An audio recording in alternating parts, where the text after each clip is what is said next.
This episode of Curious with Josh Peck is brought to you by Amazon Alexa Skills. Find your favorite skills today. Just say, Alexa, what are your popular skills on any Alexa-enabled device? Welcome to Curious with Josh Peck. Start the show.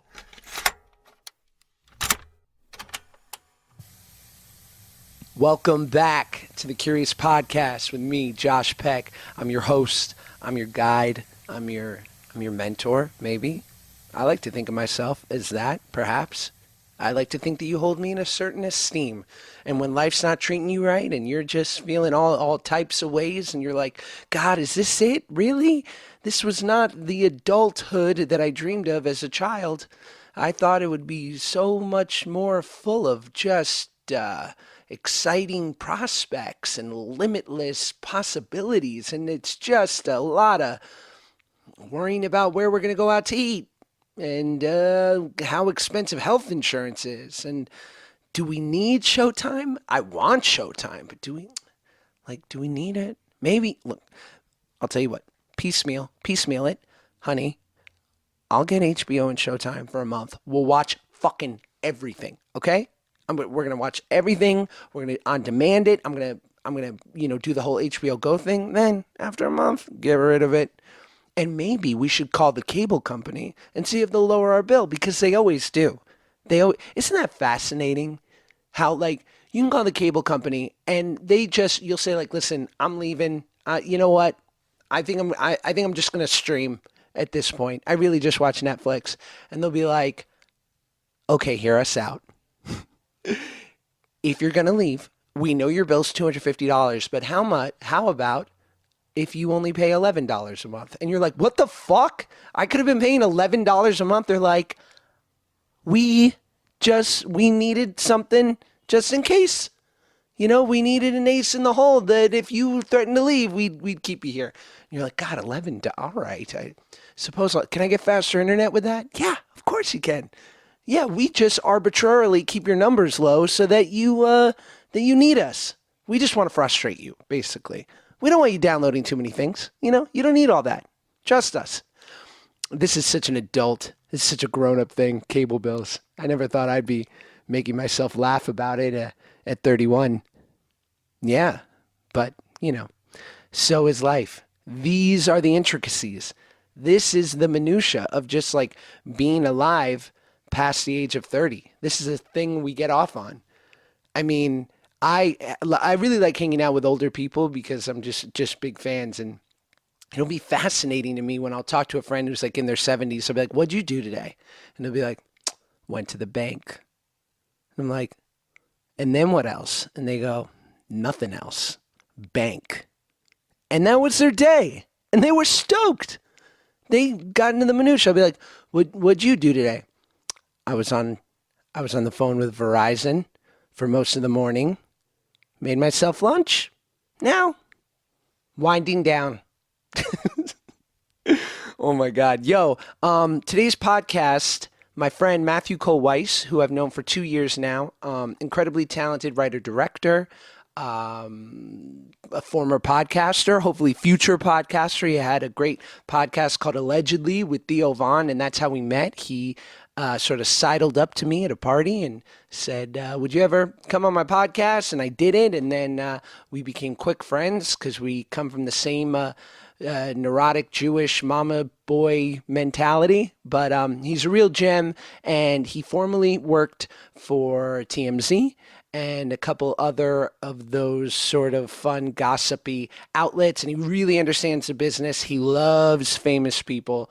And he's got just a lot of experience with paparazzi and just, he's got the best stories. And so I just felt like he would be a perfect addition to the Curious podcast lineup because I'm fascinated by just what makes real celebrities, not quasi D-list ones like me, tick. So enjoy this. Here's Matt.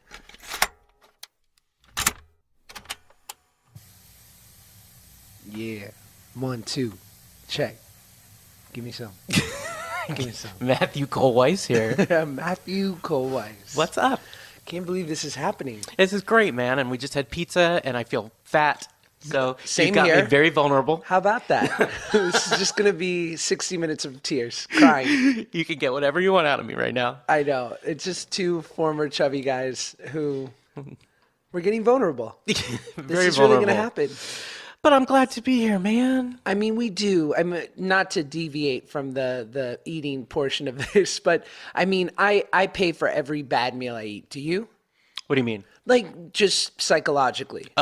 Yes. Every single one. That's why I have to run longer. I have to not eat for another 24 hours. Right. Every single one. It's very rarely that I actually this time I feel kind of like stress-free about what I ate, but that's also because I haven't eaten anything in like 24 hours, Fair. which is not healthy. Well, fasting, good though. Yeah, but every day I just eat one meal. That can't be good for you. Probably not. And I don't drink water. Especially when that one meal is you going hard body karate at our local yogurt land. Yeah, dude, I go all the way. I went to Yogurtland the other night, and it was $12.86, and the woman was like, 2 spoons? And I was like, yeah, Sure. 2 spoons. And then I made it like known to all the other customers, like I have 2 spoons. So it's That's not just me awesome. eating it. And then I ate it by myself. That's like when you're at a hotel and you order room service and they say for how many? And you say 3, obviously. Some of us haven't gotten room service before. Oh, lap of luxury. You've never gotten room service? Stop No, I it. have. I'm just kidding. Of course you have. I have, yeah. Well, You're- parents have paid for it when All I was right. younger. There you go. Listen, however it happens to support my story. Exactly. Matthew Cole Weiss, Yeah. good friend of mine, Yes. great filmmaker, Wonderful. director, writer, Yes. podcaster, Yes. and former employee of many, what would you call it? Paparazzi outlets? Both paparazzi and Entertainment news? entertainment news outlets. Okay. Yeah, I'm very have been very involved in the entertainment spectrum, so I can talk about the Kardashians till I feel like I know the Kardashians better than I know some of the members of my family. There's a good chance. I mean, I've never met them, but I know more about their lives. Hopefully Aunt Sally's not listening to this. You seem like you'd have an Aunt Sally. I don't have an Aunt Sally. All right. Well, we all make choices. She passed away. So sorry to hear that. Thanks. Well, we all know who this podcast is dedicated to. Sally, you were a good woman, and we want to thank you for exactly. your time on this beautiful earth. Hearts and Minds. I should name this podcast Hearts and Minds. Can I go back? Yeah, sure. Rename it? I mean, I don't really know if you're going to be able to deliver what the title suggests. Says you. Oh, you're right. Show don't me know. wrong. Show me wrong. So you worked for TMZ. Mm-hmm. And I think people would be fascinated about the inner workings of a place like that. Not only have I worked, and not only have I worked with TMZ, but in my, many years of directing and entertainment news, I've met or worked with every celebrity there is. There's not one celebrity, like big celebrity, Right. that I haven't met. Presidents, Madonnas. Ronald Reagan. Well, no. Hugh Jackman. Yeah. Great guy. He seems like a love. Great guy. So And glad to hear that. I take pictures with celebrities when I meet them or interview them or whatever, and I shake. I have like a natural shake. A natural tremor. Yeah, and he was like, I got it, and he took the picture. Whereas I got a picture with Kesha, and I took the picture, and it was very blurry, and I was like, oh, look, I shake. It was blurry, and I was like, this is your chance, Kesha. Why don't Yeah, you just say, step I'll in take here. it? And she's like, all right, do it again. I was like, okay, and then it was also blurry. I don't think Kesha's really looking out for She's someone not. with a natural tremor. What a bitch. I mean, listen, Kesha, she's had her own issues. I've had my natural tremor moments with other celebrities, like the guy from Ray Donovan who thought I had Parkinson's. It And I happens. just went along with it because it was an awkward moment. Wait, so the guy that has Parkinson's on the show Yes. projected onto you that you... He saw I was taking the photo. I was shaking. Understandable that he might have thought you... Yeah. And I just went with it. No. Yeah. And I was like, he's like, how long have you had it? And I was like, oh, it's only been a few years. And he's like, does it run your family? And I was like, no, it's horrible. digging. My brother was there with me and he So looking deep. at his face and he was like, what the fuck are you doing, man? And then he goes, can I get a picture with you to put on my social media? The guy. Wow. And I was like, oh, I don't like to talk about it, publicly. So First of all, let's appreciate your brother for A, being mortified, but B, having that be less than his need to be a great brother and support you in your devastating lie. Well, I had a moment where I was like, oh, by the way, this is my brother. Like, let's change the conversation. Right. Cody. And he was like, hey, nice to meet you. And he left. He left right away. So I was there. What a jerk. And this guy was like, you're the reason I do this. You're an inspiration. And it was like, What if Cody had said, like, my brother's my hero? that would be awesome. Oh, my God. There was part of me that felt awful, but part of me that was like, whoa, this is happening. There's a part of me that completely understands your need to just go along with the lie. It was weird. 100%. It was weird. And now, like, I can't see this guy again. I mean, because then what do you say? Like, I have a benign tremor, and then The Parkinson's went away. I don't even know if that's not possible. I think this is gonna get my podcast in trouble. I feel like we've just made fun of the wrong community. He's a wonderful guy. Yeah. No, you're right. Well, on that note, On that note, yes. So any celebrity you want to know about, I have met or know or have worked around or written about or interviewed. well, I mean, you moved out to LA. You're from Philly, Yeah.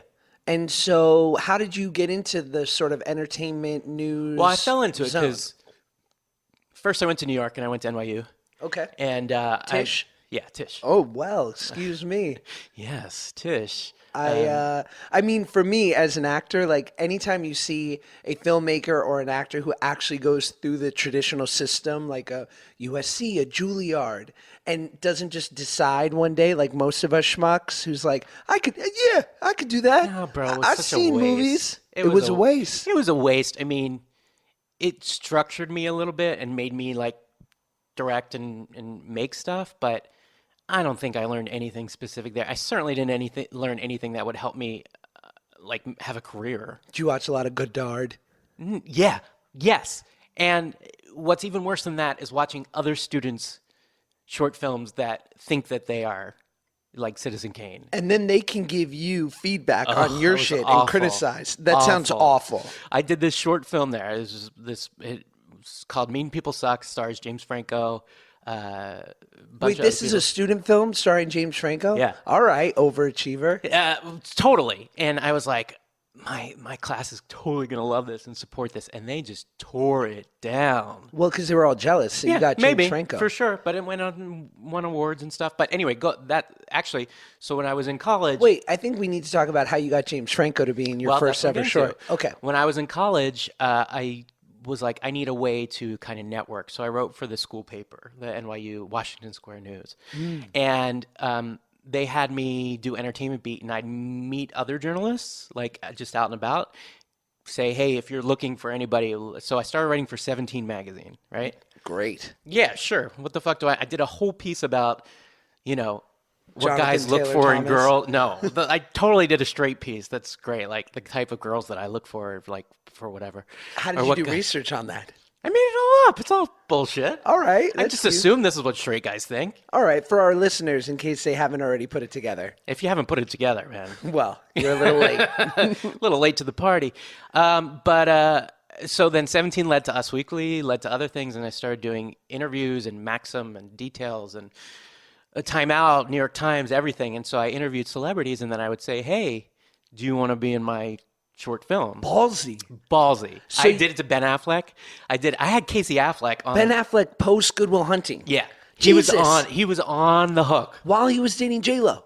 No, this was Gwyneth Paltrow days. Oh my God, even better. No, he drove me home in his limo once to my dorm, and was talking to Gwyneth on the phone. I was like, oh my God, this is happening. I have a lot of those moments in my life when I'm like, oh. Really? And he goes, oh, so what parties are happening at NYU? And if you know anything about me, it's like I don't know where the party is in a social sense. I do in the Hollywood sense because that's my thing, but I don't get invited to no parties. You were like, me and a couple of the drama majors are going to sit Not back even. I got and watch no a Hello friends. Dolly marathon. There you go. It's Now- like I'm watching Survivor. So he actually called me and later asked where the party was at. I said I didn't know. And he invited me out to a bar. And I met up with him. What kind of bar? It was called the Spy Bar in New York. And this is when I'm like 18, 19. I'm imagining dark. Dark. I'm imagining They literally like, have like binoculars on the like upper levels so you can spy on people down below. Obviously, there's a theme going. Obviously, yes. I like that. And it was like Leonardo DiCaprio and David Blaine. So it's like a famous person hangout. I was in it. And I'm like this 19-year-old kid. Did David Blaine do magic tricks to you? No. But was he doing them near you? No. He was with Fiona Apple. Remember Great. her? They Do I dated for a remember while. Fiona I know, Apple? I Come know. on. You're much younger than I am. I don't know about much, but Okay, that's true. all right, much. So that's how I got. That's how I got my the act. That's how. So I've always gone back and forth between directing and when I can't get it or writing and can't get a gig, I go back to journalism. At that time, being with Ben Affleck at 19, did you look at him and think, one day you are going to be the kind of guy that gets a full back piece dragon tattoo? No. Oh, really? No. Actually, I don't think I would think that about anybody. Well, that's something I love about you, Matt. You see the best in all. Yeah. And I think you have a no, beautiful spirit. No, and then a lot of things have happened to people. I've met a lot of celebs and interviewed them that died after. It's a very bizarre thing. Who most notably? I interviewed Aaliyah right before she died. I interviewed Christopher Reeve.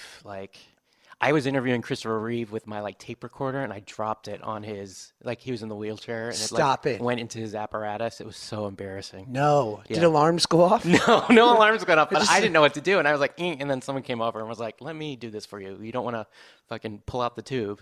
Jesus. Oh my God. Sorry, am I good? No, listen, this is what the people want. Okay. This is what they want to hear. Yeah. So you're 19, you're in film school, you didn't learn much, which I guess is understandable. It's not that I didn't I learned. Did Spike Lee, I mean, you imagine NYU Tisch and you imagine that Spike Lee's coming to teach Yeah, every he taught other a week. class. Yeah. Okay. He was a dick. Really? Yeah, didn't like him.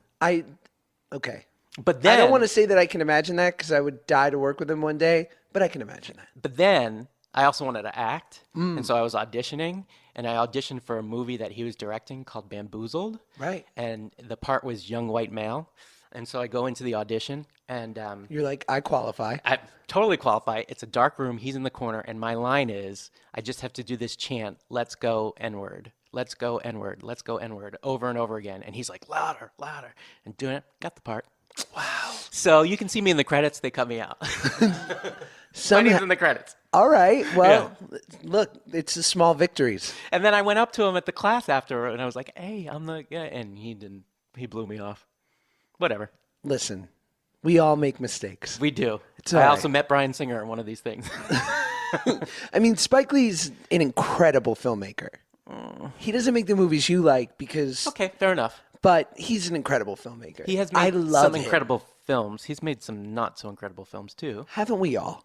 Uh, We're all good. We've all made some stinkers we don't Listen, ever I've made want the 2 world films. to see. Half of them are horrible. Yeah, but same here. I would say my batting average is 500 at best. No, I think when you're on a series like you were and had success from that, that balances out a lot of the other crap you can do. Like and then Drake and Josh? yeah, or not like quality, but like he worked and had like a solid job, and it was a good show. And then No, you do no, a it movie was like a The good show. Whackness, and that's like quality, Thank you. and that balances out. That gives you a free pass to do some crap stuff. I guess so, to a certain extent. I was listening to Judd Apatow and Pete Holmes' podcast the other day, and he said something to the extent of, if you're a director and they give you real money to make something and you screw it up, and not like an indie, I'm talking like Studio, multiples, tens of millions of dollars, it's almost for sure that if it bombs, the door is probably closed, maybe forever. Yeah, that happened to me. But if you have, and I want to go back to that, but if you have great success, from there on, you're then allowed 3 stinkers. So you're allowed to fail at a big budget, then you're allowed to fail at a medium budget, and then you're allowed to fail at a small budget. And then you're done. You just direct commercials. I always look at it like this has been my saving grace thought. The guy who directed Powder, right, was a child Great movie. molester. So he got arrested for child molesting, and then they still hired him later on to direct Jeepers Creepers and Jeepers Creepers 2. And I'm like, if this guy, convicted child molester, can get a job, like anybody can, right? Ish? No? Well, that's just a sad reflection on our industry. Completely. But No matter how horrible I am, I didn't do that, and if he can get a job, I can get a job. well, it's nice to see the way you find silver lining in all things, Matt. So go see Powder. I guess just a quick tangent because I am an aspiring creator, whatever the hell I am, and I imagine people listening are as well. What do you think is the one thing that you were endowed with from NYU that you took away from a film school and like a very prestigious film school environment? Yeah, I think it was. It certainly wasn't like technical stuff because I forgot all that, like Right. lighting and cameras, and I've directed $1 million movies afterwards, and I had no idea what some of that shit was. Right. It was the idea, the screenwriting idea of you have your voice, and that's what makes you different than everybody else. So it endows you with the confidence to listen to your Yeah, gut? it wasn't even, yes, to an extent. It was more saying like, why me over someone else? And even if my voice is or what I have to say. And so my stuff started to become a little more autobiographical. And so this film I'm working on right now is completely autobiographical. Right. And it feels the most authentic to me. It really does. Because it's all we have to draw from. Yeah. And when I try to write, and I've sold stuff and written stuff that isn't, it doesn't feel as authentic. Truthful. Yeah, it doesn't. But it's also a business where you don't need that. Like so I directed this movie. It was great. Didn't do well. Standing Still, starring Amy Adams, James Van Der Beek, Colin Hanks. Didn't do great, but it was a great movie. And couldn't get hired afterwards, right? Right. I was up for Dukes of Hazzard 8. And Harold and Kumar 9. And I'm making these huge pitch presentations to get hired for Harold and Kumar, whatever. And at this point, are you completely disillusioned to a certain extent? Like, here you are, you had such a sort of a exciting beginning. Yeah. And by the way, like for me, and I've been in that same spot where it's like all of a sudden you see the planets aligning, and then for whatever reason, it doesn't quite reach the heights that are required of the business. And all of a sudden you're like, oh God, like it was it all for nothing? But that humility is what has kept me and continues to happen on and off in my career. And I think that's part of what keeps me to an extent. And I don't appreciate it. I don't want to be humiliated, but it has helped my character to an sense. Well, I think it's that we're all susceptible to it. Like, it's coming. The universe wants balance. It can't always be great times. The bad is coming. So it's like, can you find meaning in the struggle? Yeah, but then I look at some people who are just suck. Impervious. Then they're doing, well, you never know how good someone's doing, but from the outside, like that person, I know what you mean. Trump for sure, but Kanye West, I look at a bunch of people. And Well, it's funny, like, I think Chris Rock said it in his new special, something to the extent of like, for some people, the shoe never drops. yeah. Like, it's not coming. And we all think like, oh, when that guy gets his comeuppance, look out. Sometimes it doesn't happen. No, but then sometimes you there's, become president. Exactly. Or you become Harvey Weinstein. Right. And that shoe dropped. Well, I find my, take on it, and it's for what it's worth, which is not much, is that people like Harvey Weinstein, the serial megalomaniac sociopaths, Yeah. are paying not only for their sins, but an additional asshole tax, which is that you have been a bad person for so long that we will take whatever we can get to bury you. But I feel like for every Harvey Weinstein, there's 5 that are like that and have not gotten called out. Name them. I don't know. That's part of I'm just kidding. do you know Burt Bacharach? No, I'm just kidding. Do I? Huge fan. Oh my God, we're gonna have to cut that out. Nobody who's listening to your podcast knows who Burt Bacharach is. Well, I do, and I'm a huge fan. No, you're not. What do you get when you fall in love?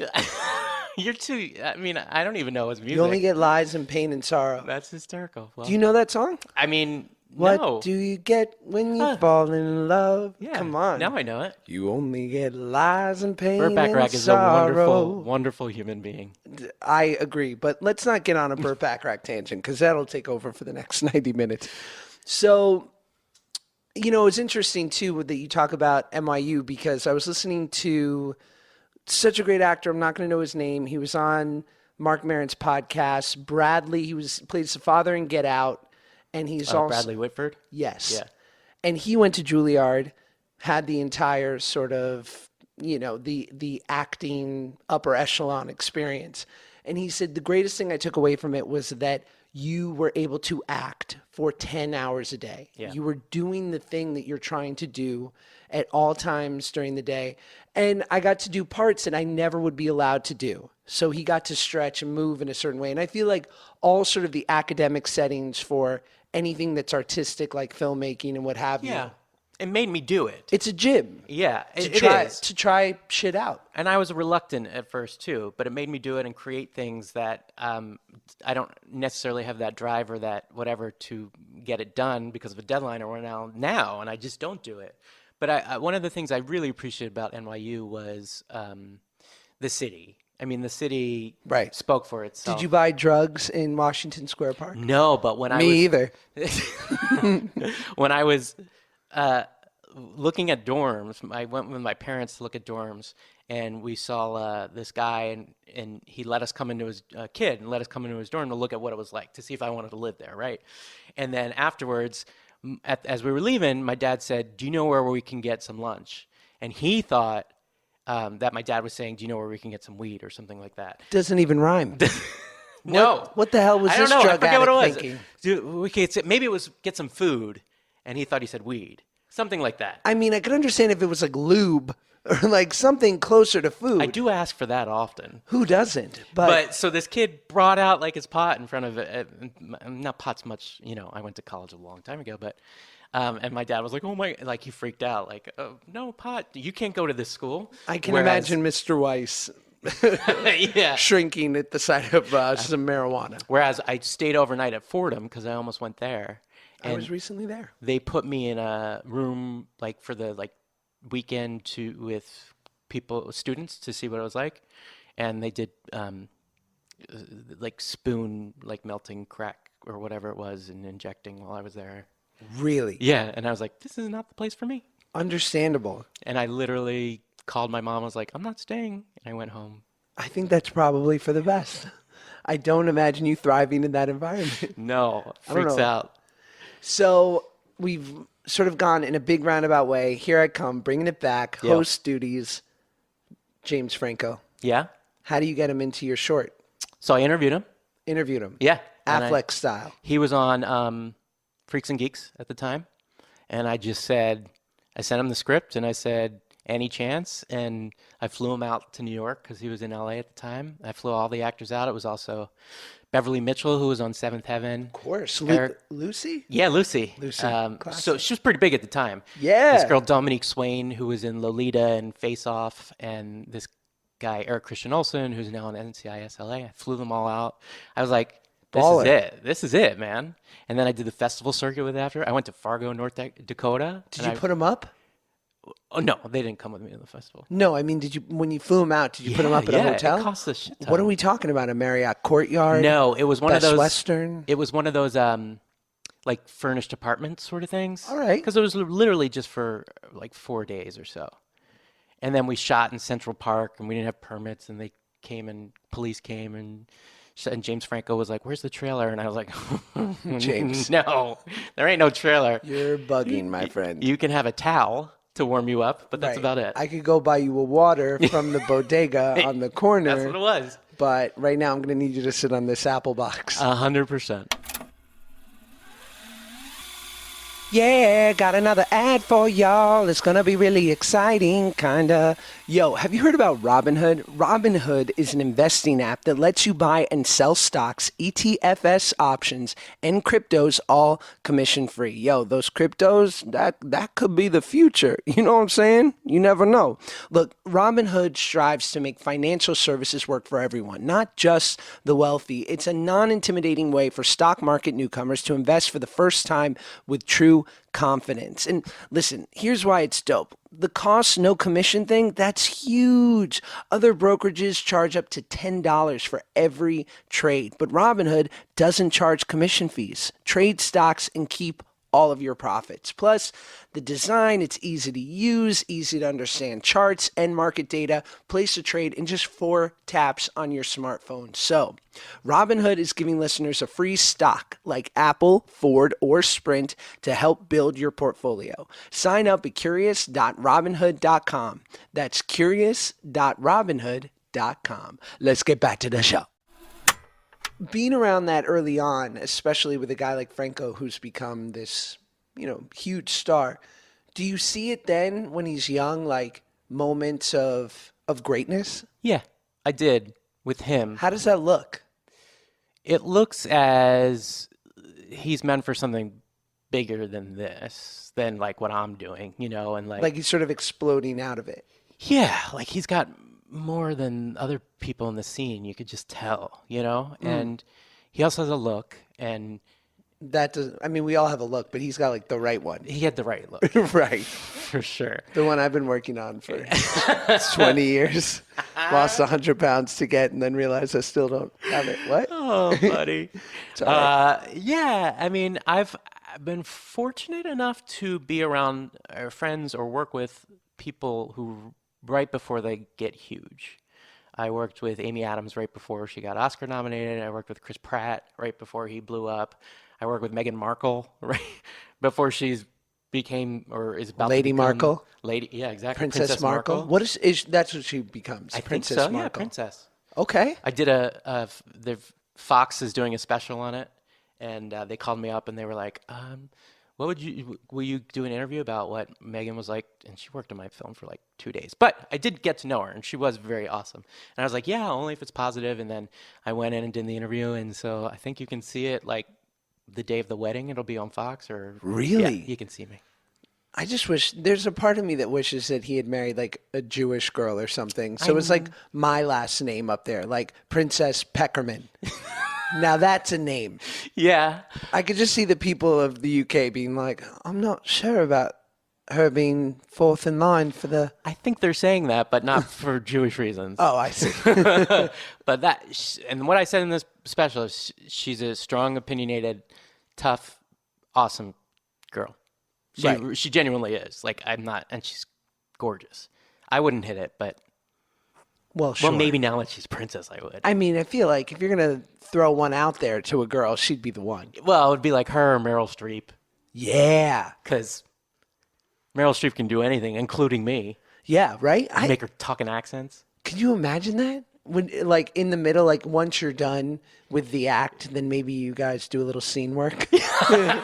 You're like, funny, I brought this scene. Yeah, exactly. Or like Oprah, would love to, but I don't think I physically could. So you obviously have a type, and it's Powerful older women. powerful older women, and it's not a who type. could blame you? But if I'm going to do it, it's going to be one of those. Right, yeah, that's legend status. Yeah, exactly. But you never hear about it, right? Like, no one's like, in the 70s, I took down Streep.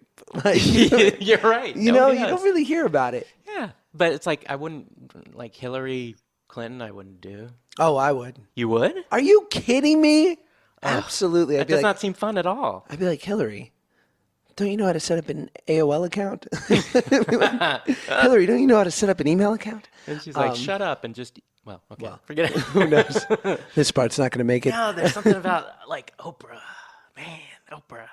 To hook up with Oprah? Yeah, don't you think that'd be awesome? I know. I don't know. I sometimes wonder, like, what people like that who have attained such heights need in a lover. Follow me.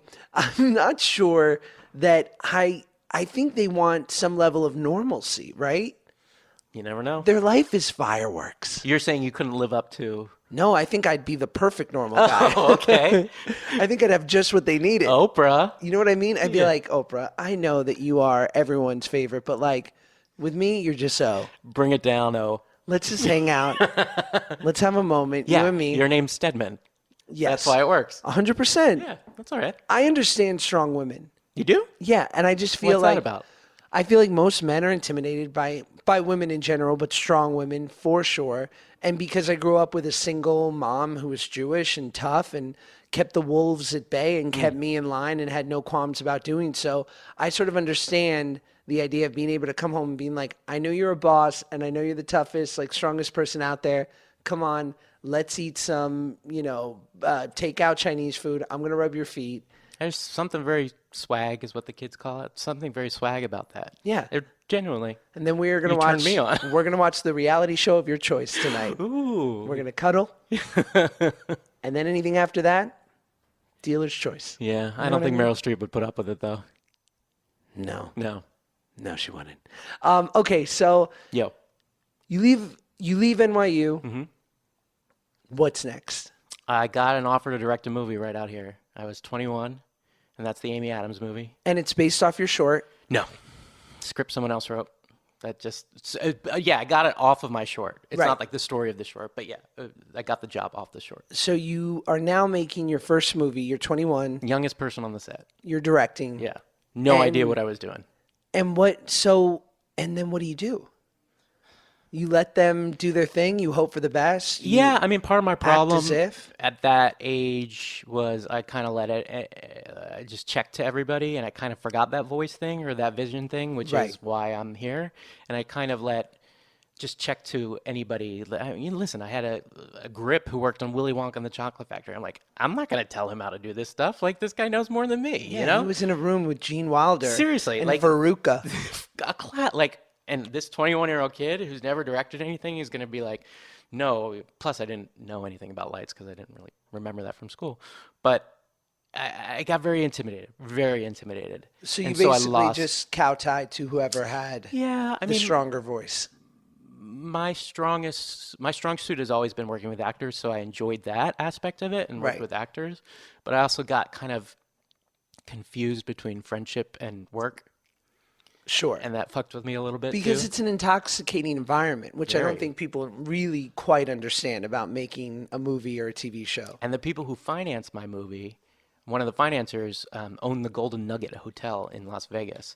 So they flew us all out on a private plane, and like we filmed in Vegas, but we had like whatever the fuck we wanted. And it was like, I flew my parents out. I was like living it. Room service? I don't remember room service, but we shot a scene in a strip club, and I put my dad in it. He's in the strip club. All right. Naked woman. Well, I like to see that that's sort of come full circle for him. Yeah, exactly. Started with the weirdo pot kid at NYU, and then in his son's He's film very proud of it. with a stripper. Yep. Um, He also plays the pilot in the air. all right, very, very talented. double parts in your movie. Very cheap. Yeah. Very interesting. But do you think that you kowtow? I mean, I've been lucky enough to work with some great filmmakers who I really respect, and this one guy, especially Jacob Estes, who directed this movie Mean Creek, that I was know. lucky enough to be. It was in. around the same time as my stuff. Yeah, and I remember him saying once we were at lunch, and I asked him about directing, and he said, "It's a benevolent dictatorship." In that you can be loving and supportive and all those things, but they need to know that the buck stops with you. Yeah. That you are the originator and the sort of the authority of idea. And I find that to be true as well as a performer. Like you want a director to be a parent in the sense of give me my freedom, but if I get into trouble, I want to be able to call you. Yeah.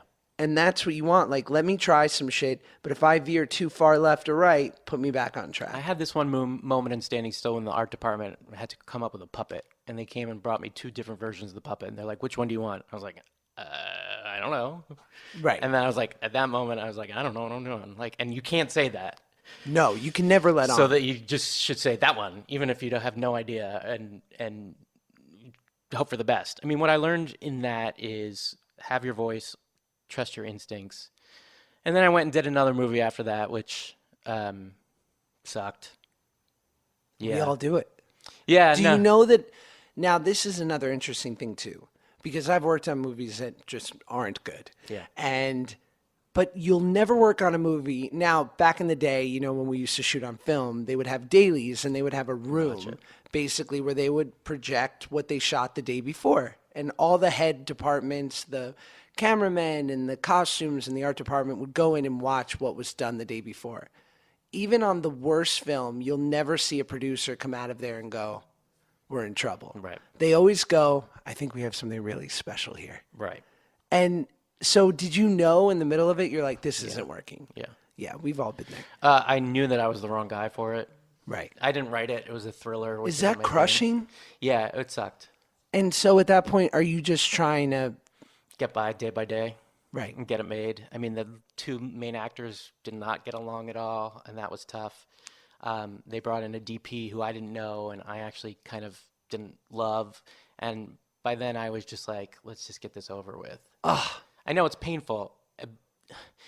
In my career, I feel like I was a reluctant director. Like I never really wanted it as much, but because I had the success of the short and directing that, like I always wanted to write, but I didn't necessarily want to direct, and I kind of went that way. And then after that one bombed, and then right. ultimately it was bought by Lifetime and is a Lifetime movie Well, I mean, starring Meghan Markle excuse. Oh, so this in is a Meghan one of it. Markle Yeah, movie. it's called Deceit, also starring Joe Pantoliano and Emmanuel Shrieky and Good title. even no, it was called The American Standard, and then Another Lifetime good changed title. it to Deceit. And I didn't see the cut or anything. They took it away from whatever. They took it away from you as soon as you were done. Really? They gave me like 2 weeks to work on a cut, and I was just like bullshit. I Right. knew that was, Not enough time. and you could tell it sucks because you can tell the producers aren't happy with it, and I just wanted to crawl up, and it was tough, and so that's when I quit the business. I was like, I'm done. And that's when TMZ was starting the TV show. And it was actually one of my actor's brother's girlfriends who was headhunting for people who had journalistic background as well as production background to help create and format this show. And so I signed on for 6 months to help launch it and ended up staying 6 years and didn't do anything directing wise or writing wise. And then towards the end, I started to get the itch back, and Funny or Die contacted me and I directed a short for them. And it was so up my alley and I loved it. And I was like, all right, this is what I want to do. Not necessarily the directing, but the writing for sure.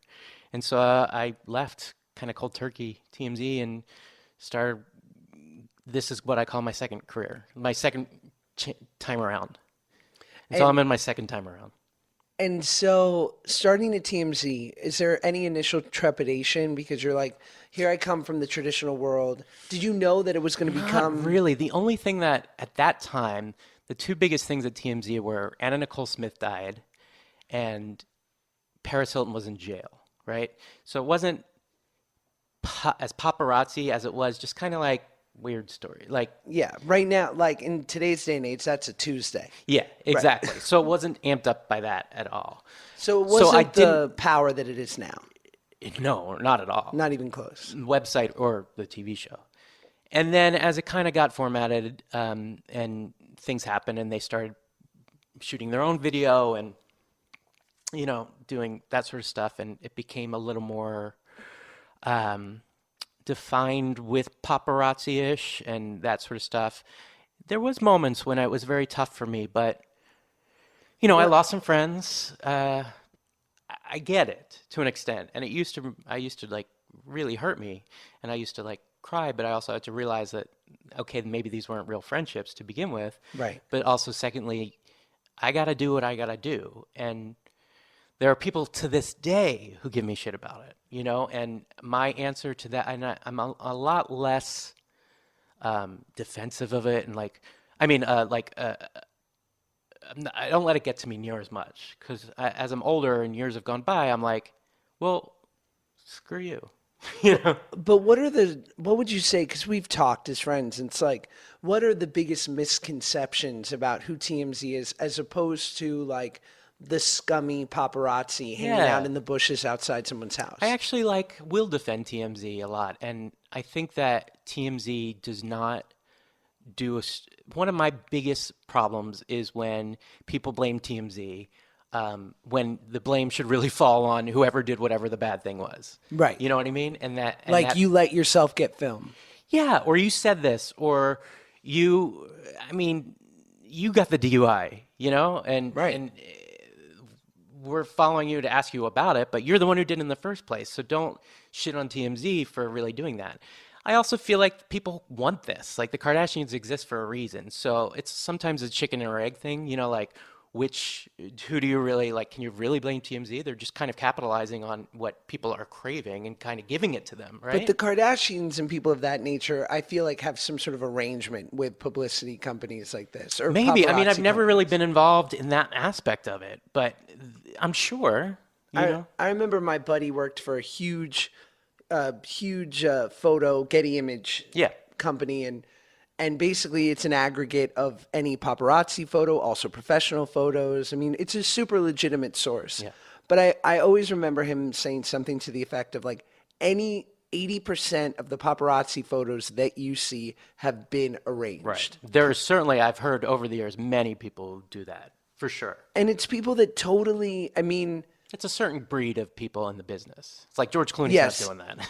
right. But then there's another side of like, sure, you've got like the Clooneys who are super famous, super talented. And then you've got the super famous, maybe less talented, that are just as much on their, you know, they're on it. They're in it. Yeah.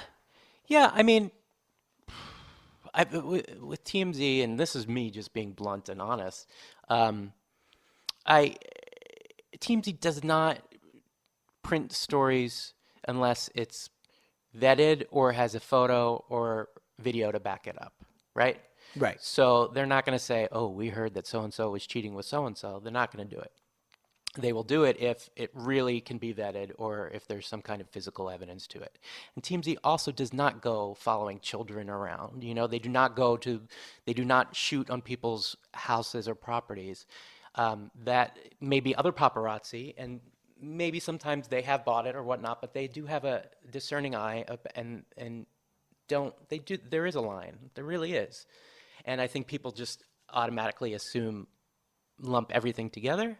Right. And then they lump me into it, even though that's not even the stuff I was doing. Well, it's got to be so hurtful because here you are. It's like it's this day job, and yes, you're sort of slightly working for the enemy, but inevitably you're like, dude, I just want to make. Yeah, they're paying my bills. I have a good gig, you know.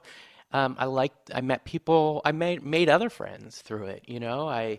Now, It afforded me to take my parents on a vacation, you know, things that are more important in life than some of the other stuff. And I've learned that through the years. but you would also have celebrities that knew you worked for TMZ and they would use it to their advantage. For sure. And you were like a guy on the inside. There was people too. You were deep throat. I mean, not to. Well, I've been called that many times, but I'd like to hear more about that, but let's stay on the TMZ. yeah, there court. was people who weren't stop being my friends who turned around and I was like, "Hey, can you help me out with this one or that one?"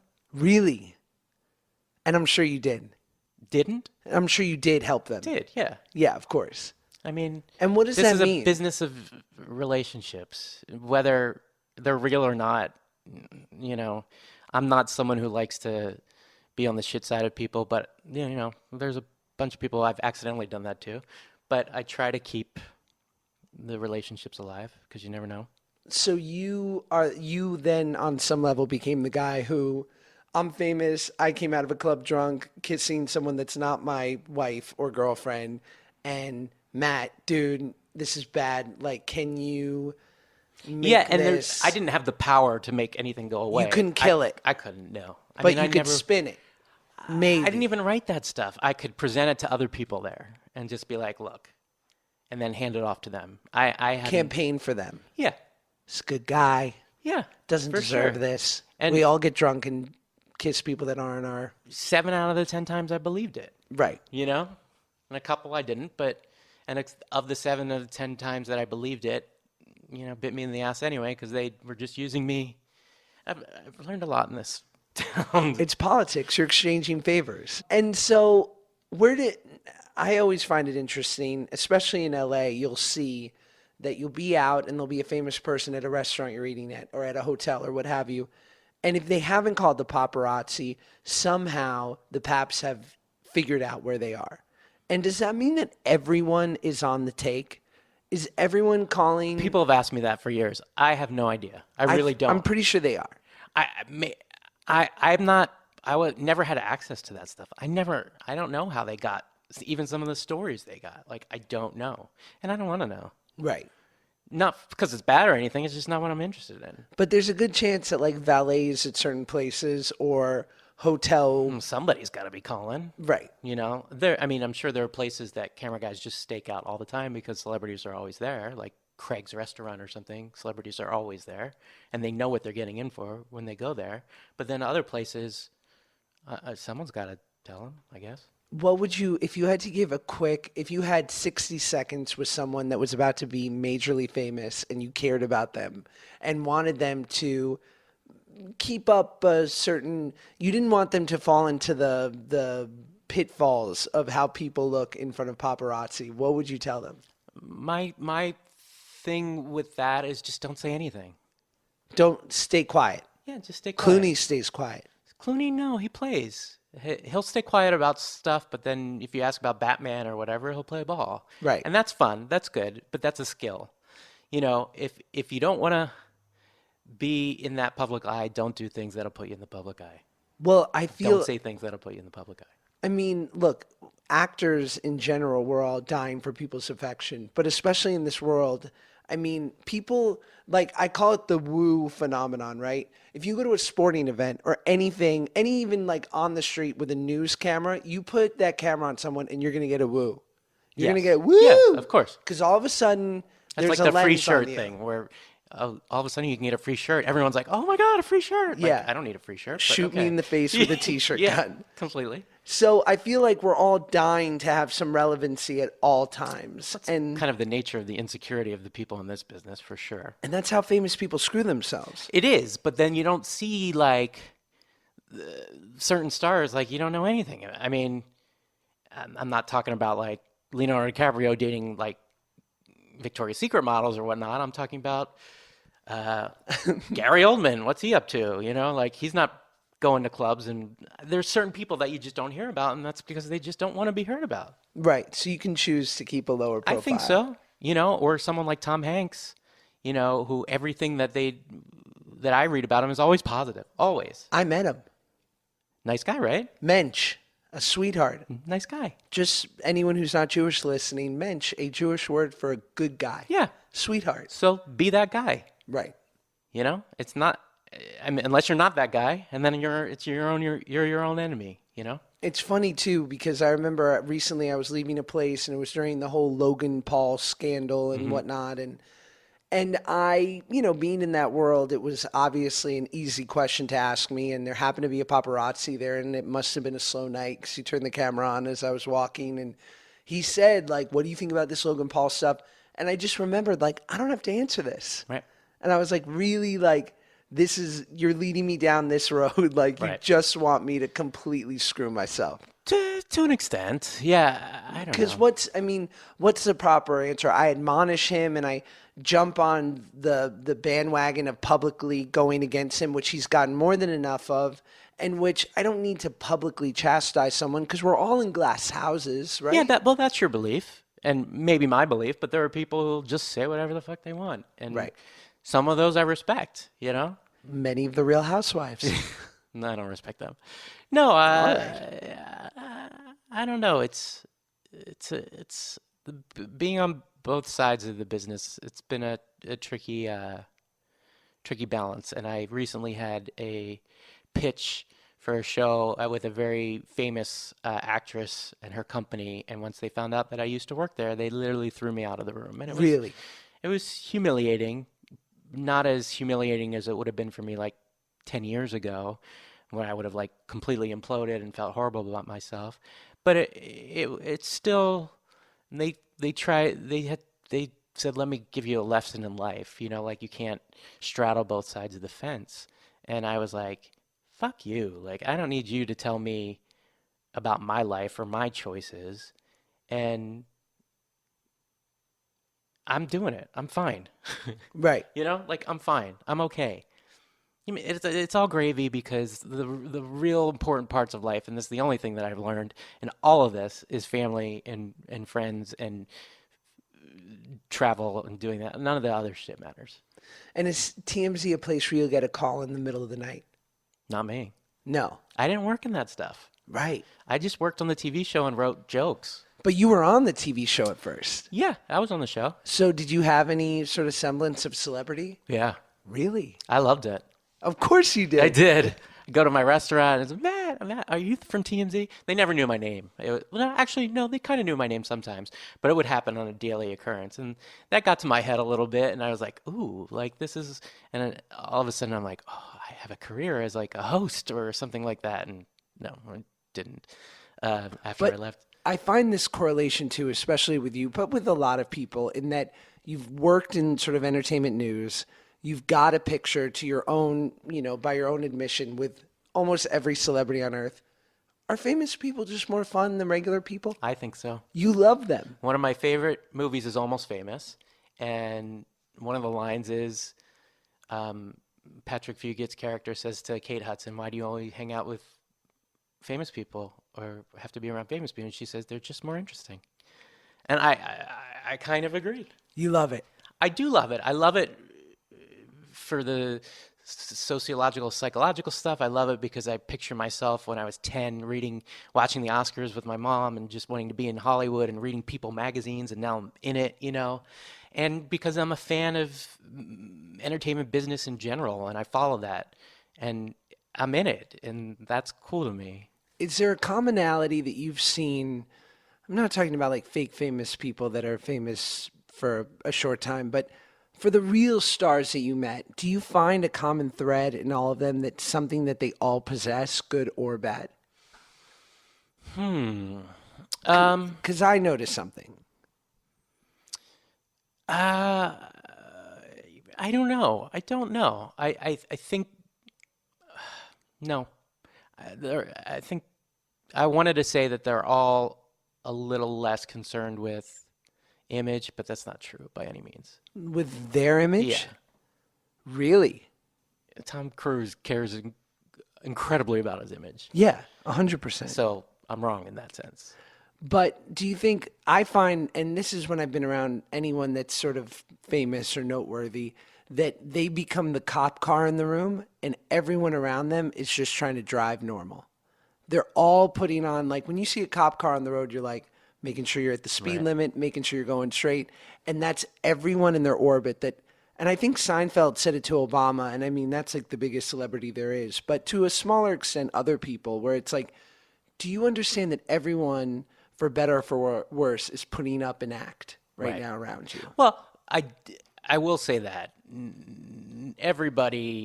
nothing is what you think. I mean, grass is always greener. I do believe that in people's lives. And I read stuff and I look at people who've had immense success and I get jealous, and then I look at some of their lives and they've had immense tragedy.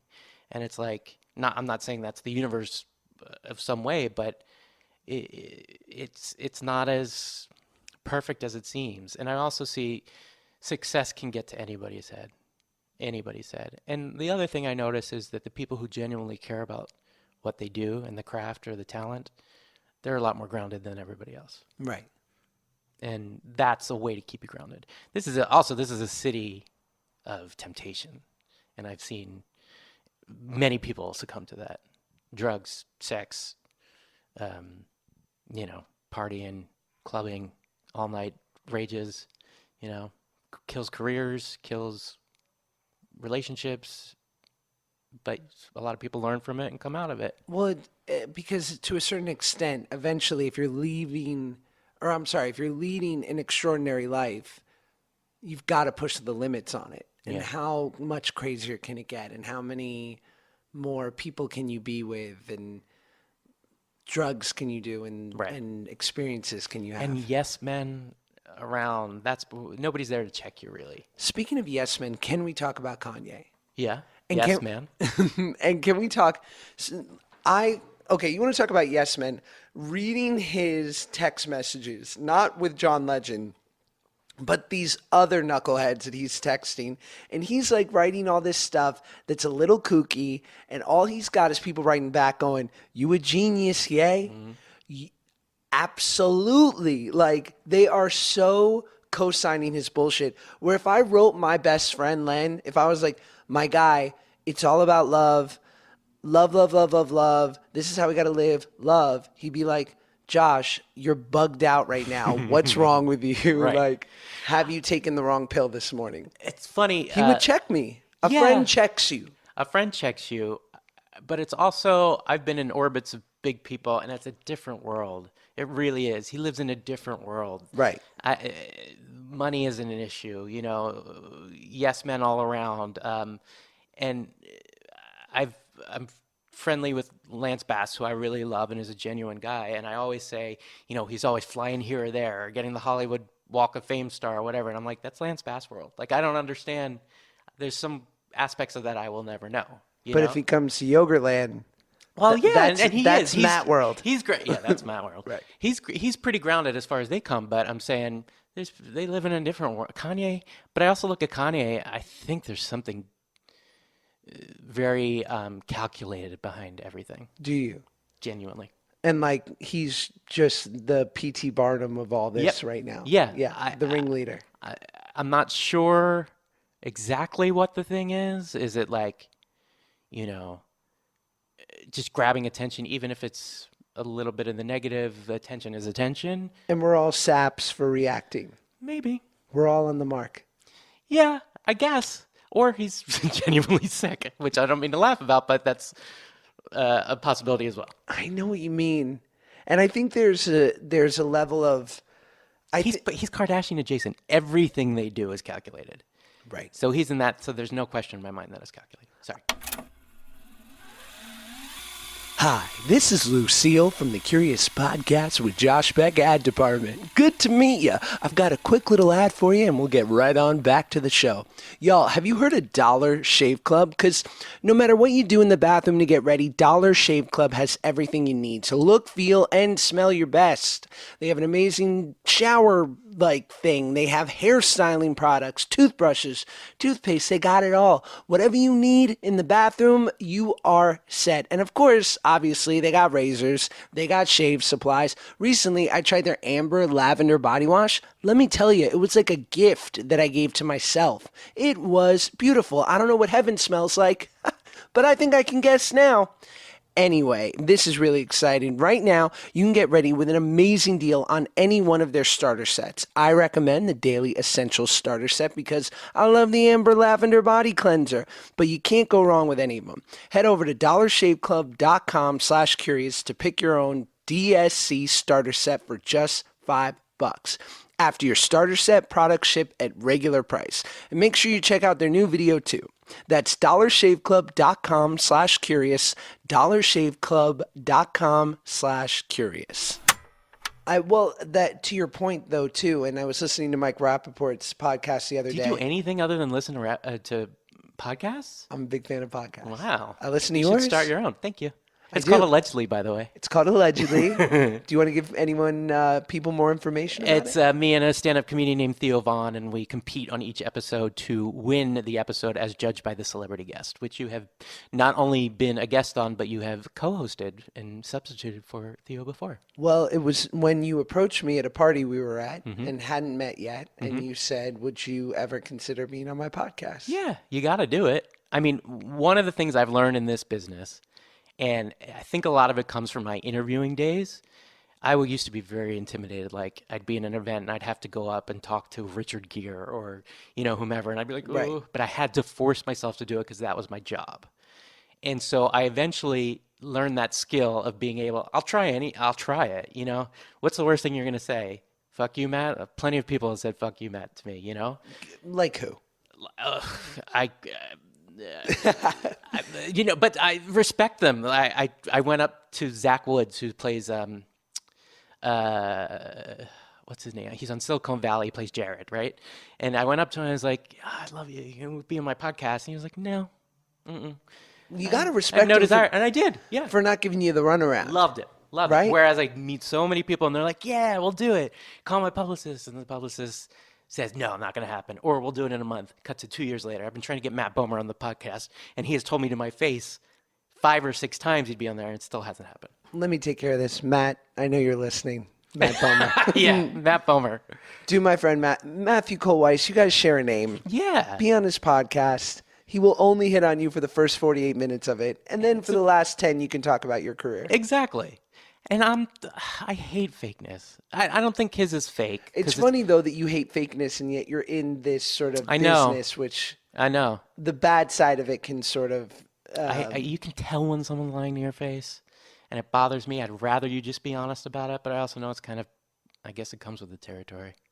So with the Kanye of it all, especially, I find it interesting too that like we're not really hearing from the Kardashian side of things. No. Oh, I don't know. Like I said, everything is calculated with them. If I've Right. learned anything over my years of journalism, they have a meeting about everything, whether it's sex tape or, pregnancy or whatever. Everything is. So I can only imagine that whatever their silence is a calculated silence. Like their reasoning for being that is because they think that's the best way to do damage control or because they're part of it and like letting Kanye have the moment. I don't know. But us being and if it is calculated, Kanye, much like his new best friend Donald Trump, I feel as though it's such a reflection on sort of our society, right? Is that we are so damn reactive and we are playing into these people's grand plan at every turn. Yeah, but I see, because I'm so torn too, because I'm the guy who, when I was growing up, was reading these People magazines and craving it. So Yeah, we all were. I'm part of the problem as far as in that sense. I don't know. It's fascinating. I like my mom will call me and she's a little bit older and so she hangs out at home and she's retired and she'll watch the 24-hour news cycle and she'll say like, you're never going to guess. Michael Cohen, they just got him. Like she's constantly giving me the Trump updates about the comings and goings of his Yeah. life. And what I always want to say is like, Mom, I love you, but like, let me guess. Yeah. He's acting like the mob boss in chief. Right. Like this is nothing Surprise. new. Yeah. Why do you keep? I here's another thing. My grandmom, speaking of grandmoms, when I was on TMZ, she hated it. Right? She would call, "I'm not watching that. Like I've watched it. No, that's such trash." But can you believe what Khloe Kardashian did? Like, Of course. that's what it was. That's what it was every time. My grandma literally would say that. I mean, I think we're all susceptible to, I love great movies and I'll watch a brilliant Spike Lee movie or something, some award season great movie. too, yeah. And then I will find myself getting in bed at night with my wife and saying, what happened on Bravo? I need to see Right. what's going on with Dorinda or That's who's why ever on Real Housewives New York. That's the thing. People crave it. They love it. They crave it. So I don't knock it really. Ish. Ish. I mean, I don't know. It's a pile. It's a can of worms. And then what do you think is Like the freaking Met Gala, I would kill to go to. yes. I would kill to go, but see, But kill to go in what vein? Like to just be someone's plus one, to be working the carpet? no. No, I no worked so many desire. carpets, dude. You get treated like crap. Okay, let's talk about that. Yeah? Working the carpet. What's that like? So you're at a big movie premiere or Yeah, and I've done hundreds and hundreds. where are you on the carpet, right? Depends Because- on the publication. So first up is like the majors, like Extra, First up is the Entertainment cameras, Tonight. the stills. So people take pictures, and then they go to the interviews, and then it's those shows like that, the Extras, Entertainment Tonight's, whatever's, and then it'll trickle down to other less important on-camera stuff, like And at the end- Telemundo or whatever, Right. and then they'll have the print press at the very end. Right. And, you can sort of see that sort of as the carpet goes on, all of a sudden it's going from like the New York Times to the Jewish Journal. Yeah. And you're like, not that I don't want to give you guys the exclusive. Well, when I worked for People, much more respect. Right. Like, we want you to talk to People magazine. When I worked for like Us Weekly, a lot of times it was like, no, we're not even coming near you. You must see, because having been on the other side of it, having a publicist who you can, like, where I'll say, I don't want to do that, or they'll just decide for you, and you on the other side of that rope has to be like, damn it, she's running interference. Like we just Yeah, made for eye sure. contact. They were walking over, and this isn't going to happen now. I also, yes, plenty of times. There's also been times where I gotten in trouble because publicists have brought so-and-so over, and that's not my goal for the night to get so-and-so. And so I'm like, no, thanks. And they're like, you don't want to speak to so-and-so? Like, are you crazy? And then they would call my editor and chew me out. Would they call your editor? The publicist would, yeah. It happened many times. or I'd get in a fight and I was like, you can't tell me who I can interview or not. Whatever. I should Right. have just interviewed them and put up with it. You show them that. Never. It didn't really work in my favor anytime I did that. But no, the thing with that is you're at a premiere of your movie that you're the star of. I'm here because I'm just here to ask you questions about you in the movie. Just talk to me. I'm here. That was kind of the thing. I showed up. So it's sort of an agreement, like we both don't want to be here. Yes, for sure. So can we just But we're help here each for a other purpose. out? We're helping each other out. Yeah. Right. And I have friends like Aaron Paul was an old friend even before the journalism days, and he'd go out of his way. Where's Matt Weiss? Like, I'll talk to him, even if he wanted to talk to other people, because he knew that this was a job for me, and I was just going to ask him about Breaking Bad or, how's your wife or whatever this mundane questions are. It's not like very paparazzi driven or anything. Right. So a lot of times I'd be like, come on. But, to each their own. What do you think is sort of the common thread? Like, have most famous people in your life that you've become friendly with broken your heart? Yeah. At Really? least 100%.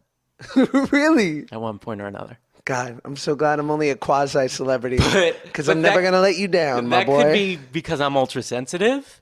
Sure. And I overread into things. You can be an aggressive texter. Yeah, no, yeah. It happens. It happens. Yeah, I don't know boundaries a lot of times. It's okay. Who does? I've learned the hard way many times. But yeah, I think, and it's not necessarily maliciously doing it, but the nature of that Lance Bass world, which is, I've got to leave right now and go to this, can be disappointing because you're not coming to my birthday party, even though we're good friends, because you have to go do whatever. Right. And But that's not really breaking your heart. That's someone who's busy with some sort of work engagement. I'm not saying maliciously breaking my heart, but sometimes, it is, and I'm not blaming them. This is their job and this is what they do. But sometimes it's hard to maintain relationships that are real with that sort of stuff going on. It's funny, though. There's like a transient nature to it, too. I once was hanging out with Justin Bieber, humble brag. And I remember, and we like randomly were at this place and we were hanging out for a couple hours and we met and we talked and we sort of had some friends in common. And I had remembered reading a tweet that he had written saying something to the effect of like Drake and Josh was my favorite TV show because far before Drake was ever calling me out publicly, he was calling Justin Bieber. Oh, really? out. Yeah, that was. He was picking fights all around, huh? So it's good to know I'm in good company. Yeah. And so anyway, I saw him at this spot and we were hanging out and it was sort of like a lounge place and we wound up hanging out for like hours and talking and I'm like, this kid is incredible. Like what a guy, so nice, lovely. And I stand by that, but I do remember the second time I saw him and I'm not deluded. Like I didn't think it was going to be anything sort of like that. But I imagine that maybe we do a quick catch up. But Yeah. it was very much like, dude, how are you? Nice to see you. And he kind of gave me the quick, yeah, good to see you, boss. Yeah. And out. Yeah, I've had And I that was like, happen. oh yeah, I remember. Many times. But then it's a wake-up call as to what's, I want to get excited by this. I want to be in a room with these celebrities. And then I get kind of drawn into the magic of it. And then I get kind of hurt when real life kind of kicks in. Right. But I know better. I'm wiser as I've aged. But there's been so many stories I have some stories, plenty. And so In stories about attempts to maintain friendships with famous people, parts where I've overstepped my bounds completely because I didn't recognize, like these people aren't your friends or they're not in the same type of level. what does overstepping your bounds look like? Calling a lot. Calling. This was before texting. Calling before, and they wouldn't answer the phone. Yeah. Wouldn't answer the phone. So you give them another call. Yeah. I mean, And then I maybe don't- a third. I don't think I ever did anything. Yeah. Well, I have that problem with dating too. But in my mind, I never did anything that bad, But like, there was times when Freddie Prinze Jr. was like, "Stop calling me." Really? Yeah. And I was like, Freddie. "Oh, I thought we were friends." They were best friends. That's what a stalker would say too. So I recognize that. Well, it's good to know that you were once close. There's many that is a well littered road. I don't doubt it. Most of them are handsome fellas, though. It seemed, yeah, well, I mean, I did think that the first time that we met that perhaps you were maybe hitting on me, but probably not. No. Well, now I'm hurt. Sorry. I mean, I'll take it, I'm but disappointed. I don't hit on anybody unless it's like just blatant. I'm never gonna hear from you again. Like, if you have any like sense of soul or like kindness about you, I'm not interested. Well, then I don't qualify. No, you're a great guy that I would want to talk to again. I'm a sweetheart. You are a very, very wonderful fella. Any now, like, let's get away from the pop. We're friends. We don't have to talk about all this paparazzi stuff. Any lovely guys in your future? Let's talk about the dating life. No, I've never had a boyfriend. Never. I mean, dated for like a month, maybe a month and a half, but it wasn't really considered boyfriend. And what do you think that's about? Major psychological trauma and issues. Who doesn't have that? Completely. And unwillingness to change the type of guy that I go after, even though I should, and not So knowing you- what I want. So you pick men that are less than available. Yeah, like you mean straight? Yeah, Sure. definitely. Or mean, or physically or whatever, verbally abusive, because it's just like this cycle that's happened and I can't get out of it. And And where so do my you answer to think- get out of it is just not do it. So I don't date. But where do you think it's born from, right? Because your parents are so lovely. Yeah, no, I mean, when I first went to New York and was in college and had my first meet up with a guy off of an AOL chat room. I was away in the closet, and he kind of beat me up, and it was very traumatizing, and I think it fucked with me big time. And then the first person I fell in love with was this guy who was a Marine who was very on the DL, and then broke it off and said, I never existed. This never happened. I'm going to Iraq. I'm marrying a woman, and I don't know you. And I really fell hard for him. That was the first guy. And so those were two pretty shitty experiences to begin with. And they psychologically played with me to the point, adding on top of the fact that I didn't come out or really start dating till I was like 27, 28, Right. when most people do it in high school, So I didn't know anything about dating, and it's weird to me. And I have to learn the not textings and the things like that. It's been hard. But do you think that, I mean, because you had these two experiences early on, and yet that type of guy has sort of become a pattern for you, Yep.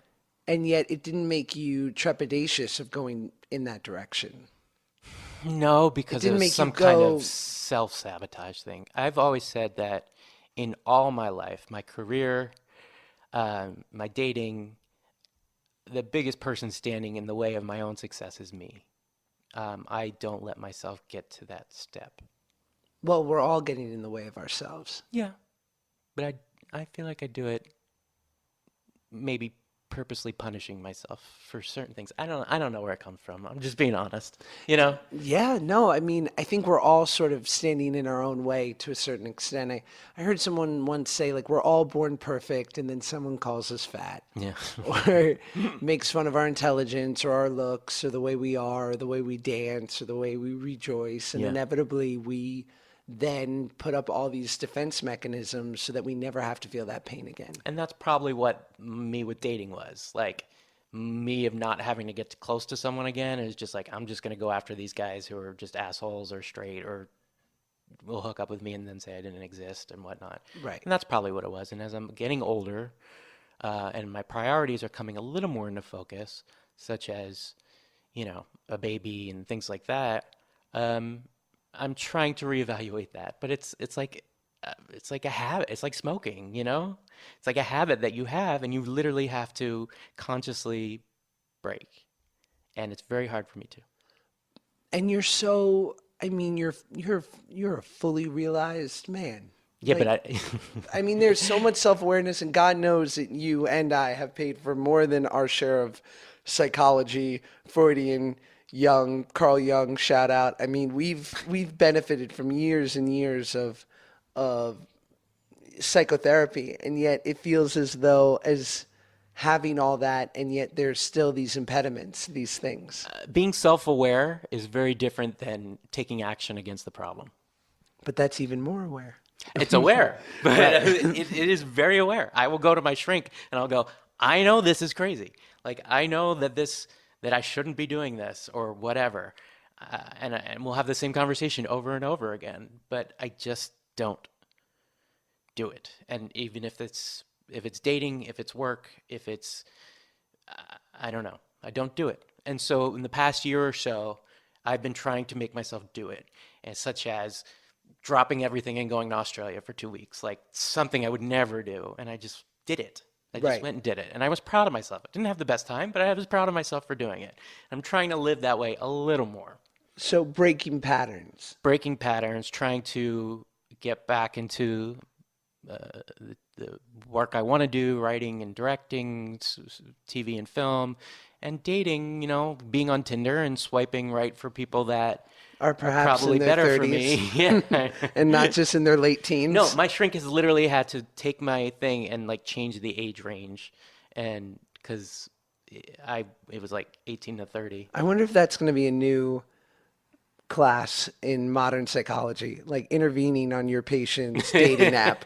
Right? He was like, Matt, 40. You got to go to 40. You want a family. You want to settle down. Like, you're not going to get that in 18 to 30 necessarily. You were like, I want to thank you for your years of service, but unfortunately, I'm going to have to move on to another psychologist. That's pretty much it. And I was like, I didn't say, maybe this one I don't want a family with. Maybe this one I just want to, hook up with. Right. But that doesn't happen either. But what do you, it's funny too, because I remember us going through your Tinder once on its original settings. It's fun. And there were some like lovely young men, late 20s, early 30s, professional career type guys that seemed like they could cook you dinner. Right. You could introduce to your parents. I'll look for any reason to say no. Like, his name will be Zoltan, and he'll be handsome and whatever. And I'm like, I can't date someone named Zoltan. I can't date anyone with a Z in their name. Like, done. Oh, that person, I mean, this is horrible, but like, that person is a flight attendant. Oh, they could be the most wonderful person. Oh, like, I don't really love flamboyant guys. Out. Oh, wait, what do you have against flight attendants? Let's dig in there. They're not available. They're going to be gone too much. No, Did you look at the airline? You're like, I don't love Southwest. I have, and it's part of that, defense mechanism or whatever, but I am primarily attracted to super masculine guys. And to me, even though it's ridiculous and not true, flight attendant, hairdresser, ballet dancer, they immediately equal femininity, and I write them off to begin with. And it's horrible. What your definition of femininity? Yeah. Yeah.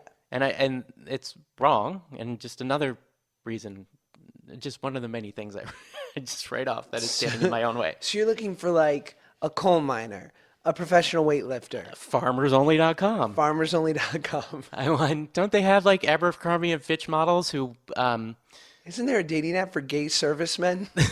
escorts? Right. I've looked.